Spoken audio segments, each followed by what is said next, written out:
wanaagsan daawadayaal meel kastoo aad naga daawanaysaanba halkani waa Galbeed TV xaruntiisa magaalada Edmonton ee dalka Canada waxaan halkan idinku soo gudbinaynaa wararkii ugu xiisaha badnaa ee toddobaadkiina soo dhaafay ka dhacay deegaanka maamul goboleedka Awdal State iyo guud ahaan Geeska Afrika warkii oo fidsan gudoomiyaha xisbiga SNM Muuse Biixi Cabdi ayaa waxa uu mar u la hadlayay shacabka reer Dalad waxa uu sheegay in 18 May ay tahay maalinta qaranimada Somaliland isla mar ahaantaasina dadka reer waqooyiga ay go'aan ku gaadheen inay 18 May tahay maalin la wada leeyahay aan gaar u ahayn jabhadii SNM oo ka hadlay arrintaasna waxa hadaladiisii kamid ahaa ayaa waxay raadaan Somaliland taariikhdeeda markii la oranayay la soo noqotay xorriyadeeda cid gaar ah ka talisay waxaan maqlaayay maalmaha media oo 18 May oo dhamay waxaan idin sheegay halkan maanta waxa nool oo taariikh ah haya dadkii ka qayb galay asaaskeeda iyo soo bilaabantay ayaa maanta nool oo looga qaateena oo uu koob ka yahay Cabdilaahi Arjo Sheekh Arjo waxay bahadiya in arrintan gobjoog ka ahaana maalinta ay xusoo markii dagaaladu dhaceen halka ciidankii sinama joogay warqad buu soo qoray gobolka Awdal codsi buu ahaa ama baryaba dheh abiil badha ama soo barinay qolada Awdal gobolka Awdal markaa oo ciidankoodu naga soo horjeeday walaalayaal inuu isbaynaan diray dawladda isku keendiraysay dhaliya dhasheed baynu nahay waxaanu doonaynaa inaynu soo nimaado oo nabad qaadano annaga anaga timaado waraaqdii qoraalka ah waxay magan ku saxan yahay oo naga wakiilaa taraskayga salaamtuna waa la hayaa oo muusiimka laga doona insha Allah Sheekh Cabdilaahi baa caawaya sideediya labaatankii February 1991 hoteelka Arwo waxa fadhiistay 150 nin oo naqarta reer Awdal oo maanta wax dhintay wax nool baa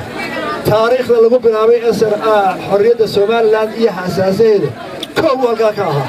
waa taariikh cad oo ilaahay hawo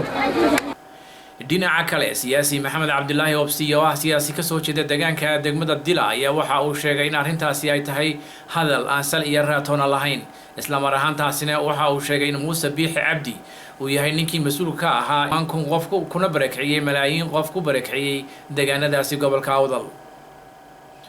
mudane Maxamed Cabdilaahi Obsi oo arrinta ka hadlayana waxa hadaladiisii kamid ahaa muxuu ahaa isiri muxuu ahaa de ku qurxiso waxay ahayd warqad baan u qornay gobolka Awdal baryootana codsiya aanu muxuu kaga dalbanayno inaan muxuu ahaa heshiino waynaga soo horjeedeen wax noocaas cidda uu markhaatigaas iyo warqadaas ku shaabadeeyay waan u soo noqon doonaa وشيخ البلد كمحوها قبل كأوضل شيخ عبد الله شيخ علي جوهر والاحترام بدرنا وهايور هنانتي وحوي موسو سؤال شو واحد تاعي تذكر محوها دريد العادي يكون دقيسني هي أمد عالم هي قبل كجودة هامبا أوضل وحي 1991 February كدعي هي عادي قعد هو جانك كأحد يعني أمدورنا نوي كده رسنتا ورقد على القرطي معها ما واحد لا هاي قريها هي ذات تمسي ما واحد لا هاي ضدك معها كون قفة معها يعني عرورته يوم معها ضدك الداء ده معها دقائق كيلو هاي يا حبته معها صدق الحمد لله على الأمري معها يعني ورقد على يسميها لحدن كي يكون قحي إثيوبيا قليا أو برا يوحي أنت كشيء شيء دير يمحوها يعني مارته بولش الله قاضي ورقد أيام محوها بحسي الله يسميها يعني موسى وحيابا قاركود إن لقح شوضو ومحوها أفكار لقد دورو أي كوخروح بدنتهاي dabaaldegyadii loogu talagalay in lagu dabaaldego maamulka Hargeysa ugu dabaaldegan 18 May oo ay ku tilmaameen inay tahay maalinta qaranimada Somaliland ayaa waxa la sheegay in laga hor yimid mudaharaadyo xooggan shacabka reer Awdal oo arrintaasi ka jawaabaya soo dhawaaqay ereyo lid ku ah maamulka Hargeysa isla mar ahaantaasina taageero cad u diray Suldaan Abubakar Cilmi Wabar ayaa waxa hadaladoodii kamid ahaa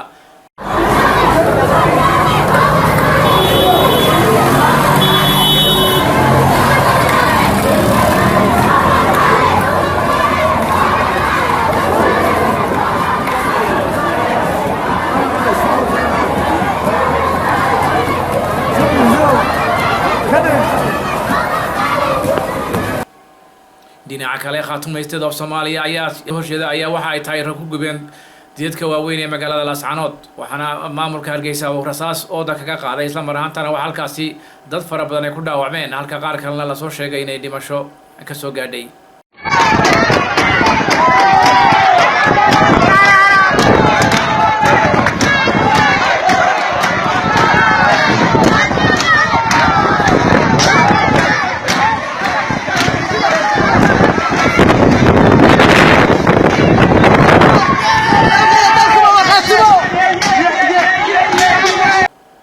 dhinaca kale magaalada London ee xarunta dalka Ingiriiska ayaa waxay Khaatuum State waxay ku sameeyeen mudaharaad xooggan oo ugu tala galeen in 18 May oo ugu magadareen maalinta qashinka gobolada waqooyi mudaharaadka dhigayay ayaa waxa hadaladoodii kamid ahaa soo jeestaan ee dhulkeena dhalinyarada baan gaar ahaan ula hadlaya ha ogolaanina dad maaragtay idinku shaqaysta ha ogolaanina dadkiina iyo dalkiinu waxa weeye idinka weeye kuwii hanan lahaa waxaan rajaynayaa guul iyo gobonnimo iyo midnimo iyo maalintan 18 May oo ugu astaysan dad badan oo reer Soomaaliya inkastoo aan loo dhamayn maalintaas wali la wada qaadan inay tahay maalinta nadaafadda ama in la iska ururiyo qashinka inta qashinku ku jira baa leeyahay cudurku ku jira marka waxa weeye maalintan horta waxa weeye hadii aan anagu reer London nahay waxaan ka sameynay maanta magaalada London si wanaagsan ayaan uga ururinay qashinkii midda labaad ee jirta waxa weeye ummadda Soomaaliyeed oo dhan aan u sheegaynaa in dad ay ula baxeen magacyo kale iyagoo tuuray maalmahoodii qaaliga ahaa sida 26 Juun halka naga daawanaysaan waa Galbeed TV xaruntiisa magaalada Edmonton ee dalka Canada intaan ku kulmi doono warkan oo kala waxaan idinkaga tagaynaa sidaas iyo nabadgelyo iyo amaana Allah